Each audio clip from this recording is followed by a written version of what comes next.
Management. The opinions voiced in this show are for general information only and are not intended to provide specific advice or recommendations for any individual. Any indices mentioned are unmanaged and cannot be invested into directly.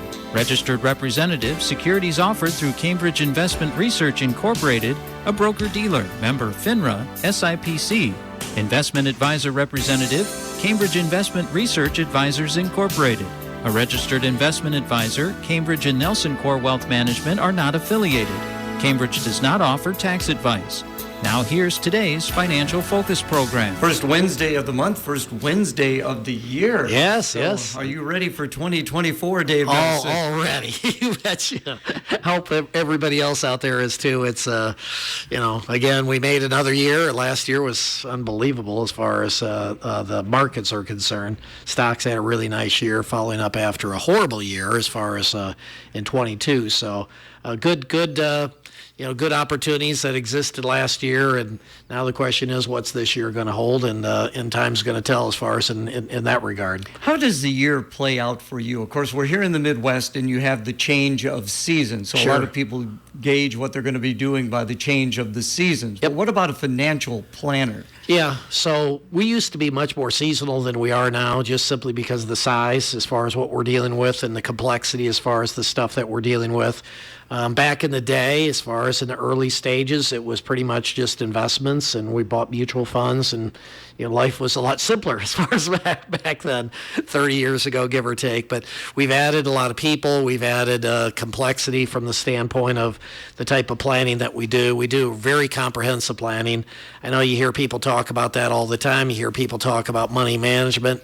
And again, without putting people to sleep out there, there's a big difference as far as with a typical approach of let's buy 5-6 mutual funds and hope that things work out versus actually being proactive and making some proactive decisions. Sometimes they work, sometimes they don't. So that's the downside. And there's people that make arguments that you just put it in and you forget about it.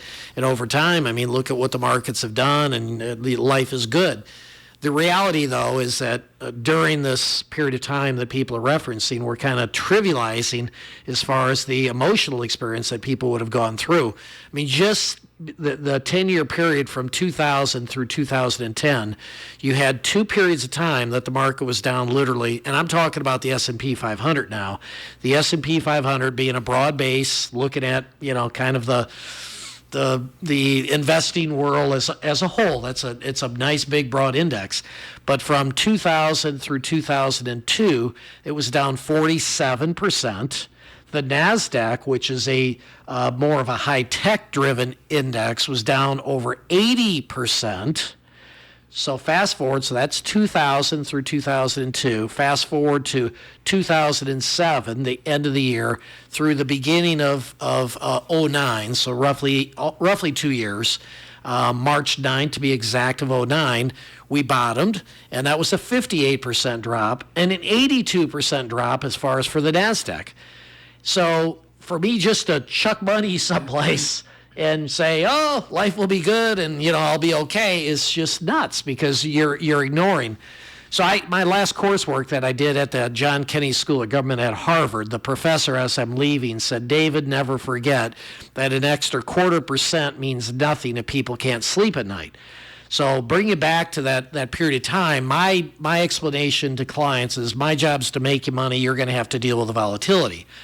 And the guy pretty much slapped me around and said, you're a complete idiot, and tried to give me some good advice. And that advice was, you've got to recognize that it's not just the monetary part, but the emotional part is so key to the way people kind of approach money. And so because of that, we overhauled things, and we now take a totally different approach. You take an average retiree, if they're down 50%, and they're taking withdrawals, I assure you they're going back to work. Not because they want to, but because they have to. Those are the individuals that we work with. So as we discuss with them, we've got to temper the downside and grab as much of the upside as we can get. But we got to make sure that the downside, we never have a 20 and a 30 and a 40% drawdown, let alone a 50, 60, 70%. And oh, by the way, the 82% drop that took place in 2000 through 2002, it took you 16 years to get back your money. So when people just kind of poo-poo this stuff like it's no big deal, you just got to write it out, they're basically should be talking to a 20-year-old, not to somebody that's 60 or 70 or 80 years old. The 60, 70, 80-year-old will be working at the superwash because they have to, not because they want to. And again, nothing against that if that's what people want to do, but most people that are in retirement want to stay in retirement. And we run these goofy commercials as far as on around the football games and whatever, and our tagline is helping you retire and stay retired. And as meaningless as that may seem to some people, that is a lost art, I think, as far as for many people out there, because we have people come in on a regular basis that haven't been able to stay retired because, again, they took somebody's advice, chucked their money into something, fell asleep for a 5-year, 10-year period of time, and watched a lot of their money disappear, and now they don't have enough capital to generate enough income, so they're going back getting a part-time job. Again, visiting with Dave Nelson of NelsonCorp Wealth Management. The market report talking a lot about the Santa Claus rally. Yes. And you were pointing out to me that it's really just maybe 5 trading days. It is. Most people, when they hear that, it sounds like, oh, it's leading up to it as far as, the month of December, something like that. And it's kind of this big, period of time, which is not the case. And it's the end of the year, and it's the first several days of the new year. And so when we look at that, and again, for people that were paying attention to it, and most probably out there aren't, and that's okay, is that yesterday we got roughed up, at a pretty decent level, and today we're getting roughed up at a pretty decent level. And we had a big run last year, and there's probably a tremendous amount of profit taking that's taken place this year. So you need to open your eyes. You need to make some tough decisions. Should I be protecting some of the gains that I got last year and anticipating that the Santa Claus rally doesn't hold true? Now, there's several other things that people look at, like the first trading day of the year. What does that do? The first week, what does it do? And there's patterns that you can kind of look to, and oftentimes they play out. Not always, but oftentimes they do. And when you have a beginning of the year that's rough, generally speaking, the year is rough. And so we've been kind of in that camp now for a while, saying we probably were overpaid last year, in particular as far as the last 2-3 months of the year. I mean, the market really rallied hard, if people, again, aren't aware.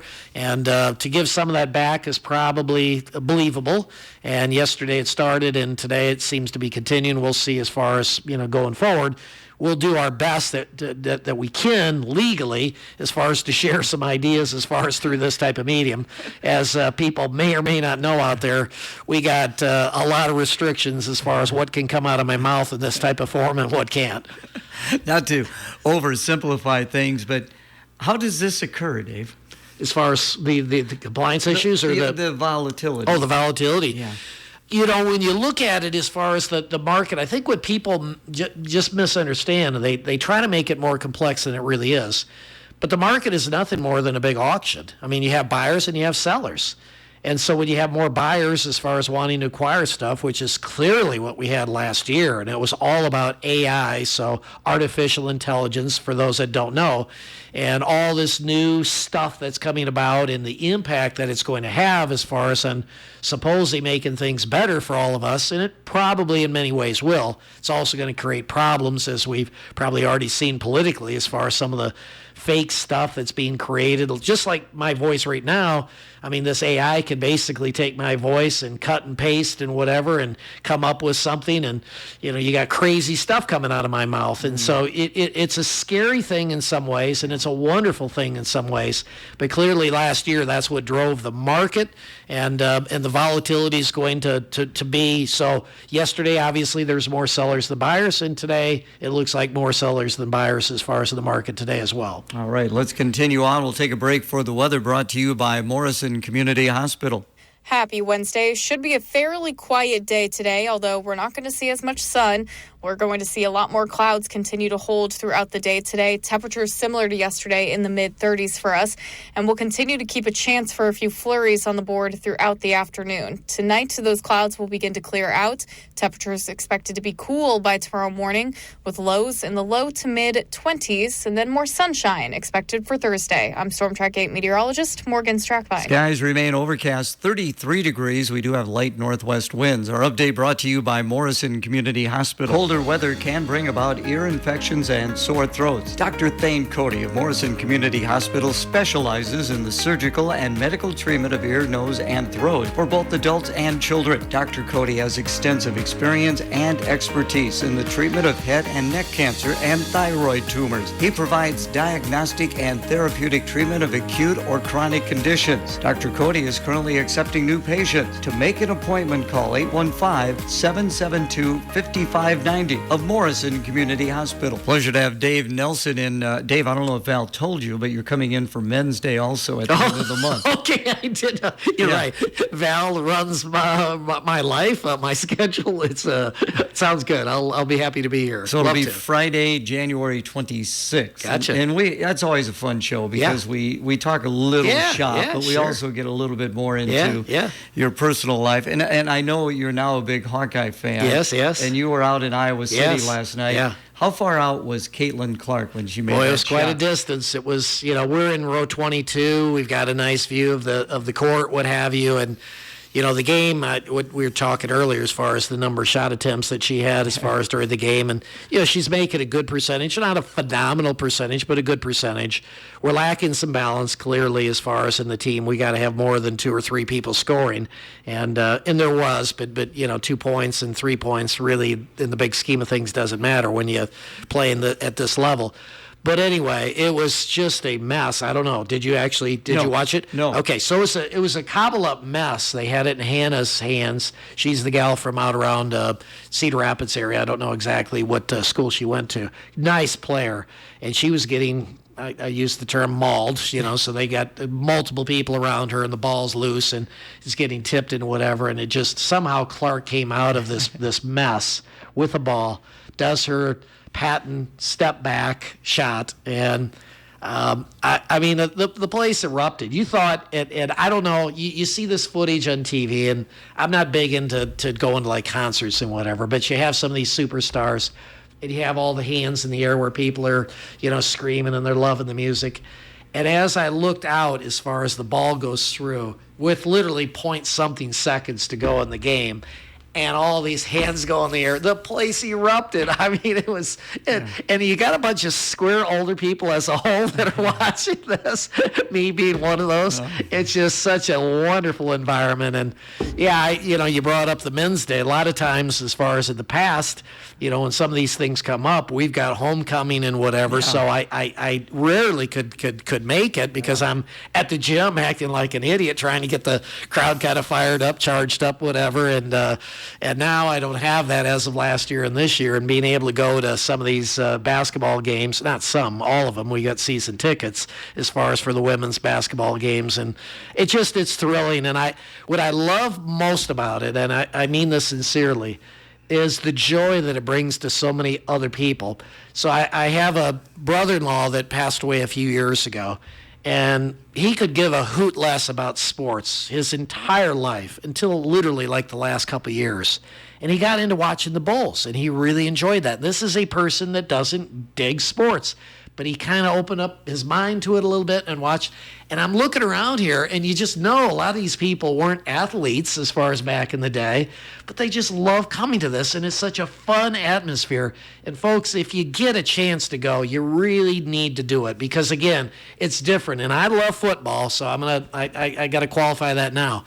But going to a football game, you got a lot of, beers being poured on you, and, it's just kind of a mess. And again, I've gone to them and I enjoy going to them to some degree, but this environment is it's so different. It's so special. And it's not just one player that's created that. It's the coach that's also impacted that. She gets the right type of players that you just love to cheer for. They're not the big names as a general thumb, but somehow they mush together and they come out with a win, and it's just a pretty sight. So yeah, last night was exciting. You referenced Kobe Bryant, and he was one of those.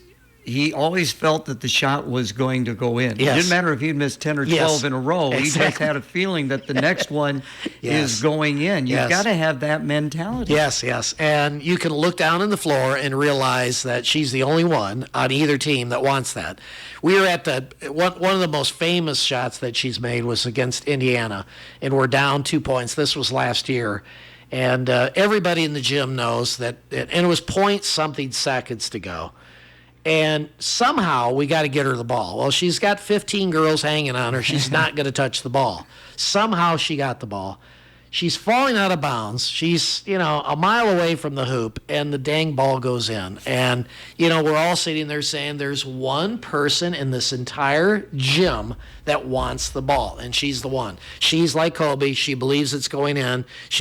Her shooting percentage last night wasn't that great, but at the end of the day, I got to take the big shot, and we need this one to go in. And it would have gone into overtime if you're not aware, folks. Yeah. It was a tie game, so unlike the Indiana game, we were down. And so the coach of Indiana this I find kind of humorous because I'm a little bit intense myself. Anyway, the ball goes in. She smacks the scores table, the Indiana coach. She ends up breaking her hand. We're at the Big Ten tournament a week later, and she's got her hand in a cast. What the heck happened? Well, she smacked the table. She was so ticked off.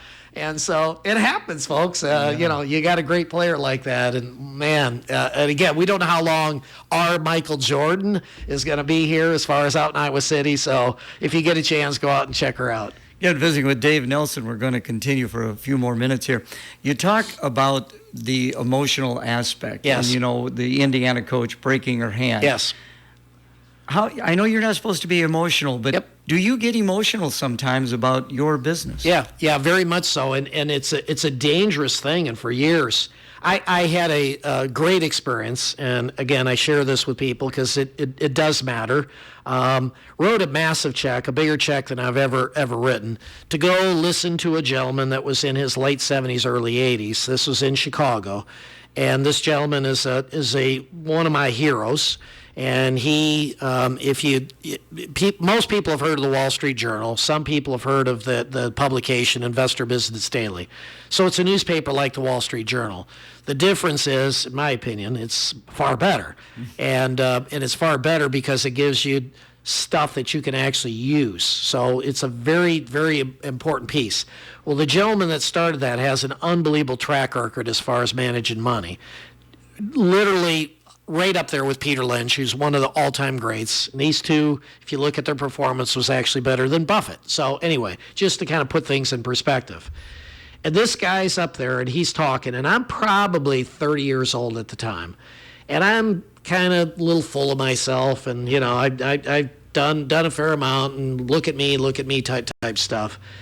And he's up there in front of the room, and we got probably 50 people in attendance, and he's pounding the podium, smacking his hand against the podium, saying when you're down 30 and 40 and 50%, you can't think straight. And he just keeps pounding this table. And I'm thinking, old man, I can think straight being down 30, 40%, until it happens. And when it happens, emotions kick in. And so the point being that you have to have, and this was the premise of what he was going through here, is you have to have a rule set. You have to follow rules. And the rules have to be put in place when you can think logically, not at the time of crises, because you're going to do something stupid at that point in time. And so I've made plenty of stupid mistakes early on in my career, and you learn from that. And the bottom line, the good news for clients is most of those were made by me because I didn't put them into anything that I didn't own myself. So yeah, that was extremely important. Emotions get in the way. They still have a tendency to kind of slide in as far as, but you go back to the rule set, and the rule set says we're doing this, and almost always that rule set is going to be right. And being a disciplined investor is really, really key. You had mentioned you put a lot of money out to listen to this gentleman Yes. when you were younger, and you were just recently talking about you were somewhere else. Yes. All this time, the continuing education. Yeah, it's absolutely crucial. There's a lot of really smart people out there. And as it was explained to me years ago, the day you think you have all the answers is when you need to pack it in, because the rules are changing. This AI stuff, artificial intelligence again, is changing the world. And so now there's we're competing with computers and what have you that we've been competing with as far as along the way, but at a different level now than what we've ever seen. And so again, it's really crucial as far as for the average person out there to be able to look at their situation in a holistic manner. In other words, everything, to try to make informed decisions that aren't just being made for the next 10 minutes, but for the next 10, 20, 30 years. We do a lot of multi-generational planning. That even gets more complicated. And again, the people that we're working with, most people don't plan on spending, even though they'll say it. Oh, my kids said to spend all the money, blah, blah, blah, enjoy it, blah, blah, blah, blah, blah. Hear that from about every other client that we work with. But the reality is, mom and dad plan on passing something down. Now, the question is, how are we going to pass it down, and what's the most effective way of passing it down? The best for mom and dad, the best for the people inheriting the money, typically kids in this situation. So it's a complex world, and the problem with the AIs of the world is it doesn't factor in all the variables. It can look at a problem, give you an answer to that specific problem, but it can't look at the robust, at least at this level, the robustness of some of the decisions that need to be made, and factor in, again, some of the emotional side. There's not a client that walks in today and says that, again, I'm comfortable losing 40, 50% of the money because it's only temporary. And it doesn't happen. People that bring up it's only temporary, I look at them and say, can you define what temporary is? You know, is it 2 years? Is it 10 years? Is it 16 years like the NASDAQ was to get back your money? Are you okay with that? And heck no, nobody's okay with that. But that's the reality as far as what took place. And our job is to coach people, not just in the good times, but primarily in the bad times as far as holding the hand and getting them through those periods of time. Here we are at the start of 2024, and I know the tax people down there are getting ready to get really busy. Yeah, it's going to be crazy busy again. It's a nice problem to have, Gary, but the reality is it's a very short window. I wish they would, never really thought about it until we had the business, but it's such a weird business where everything is done in essentially like a 3-month period of time. It's just kind of nuts. But anyway, we've had a lot of preparation. The people that run the behind-the-scenes stuff of the operation down there have had meeting after meeting after meeting, prepping and getting stuff in place so that it runs like it did last year smoothly.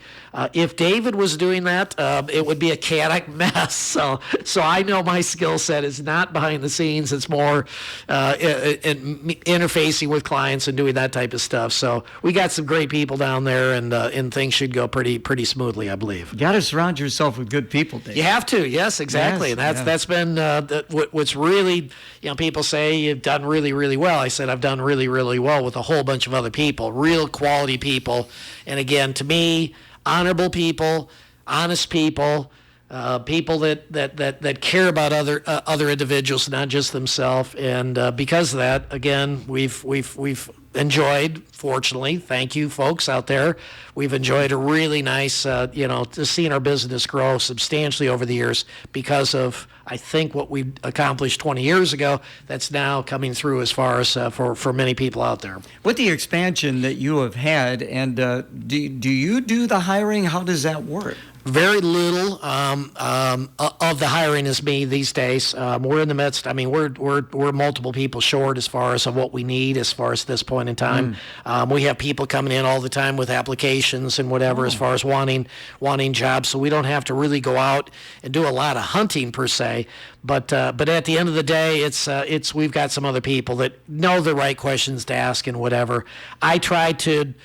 The people that I'm attracted to typically as far as people to hire or have skill sets similar to mine, we don't necessarily need that. It doesn't make a lot of sense. So we let the experts do it, I guess, is the bottom line. I may come in and just ask a question or two and just kind of get a feel for the personality. And usually it's the third meeting as far as when I show up, not meeting one or meeting two. But yeah, we've been lucky. We've got good people. We don't have good people. We've got great people. We've had a few people retire here. We've been able to handle that as far as internally with some other people that are advancing through the ranks. And so it's been just a fun run the last, give or take, 5-10 years. It's been unbelievable as far as the growth that we've seen. Well, we'll continue this conversation on January 26th when you come in for Men's Day. I look forward to it. Thank you so much. Thanks, Gary. Financial Focus is a production of NelsonCorp Wealth Management in Clinton and Davenport. The opinions voiced in this show are for general information only and are not intended to provide specific advice or recommendations for any individual. Any indices mentioned are unmanaged and cannot be invested into directly. Registered representative, securities offered through Cambridge Investment Research Incorporated, a broker-dealer member FINRA SIPC.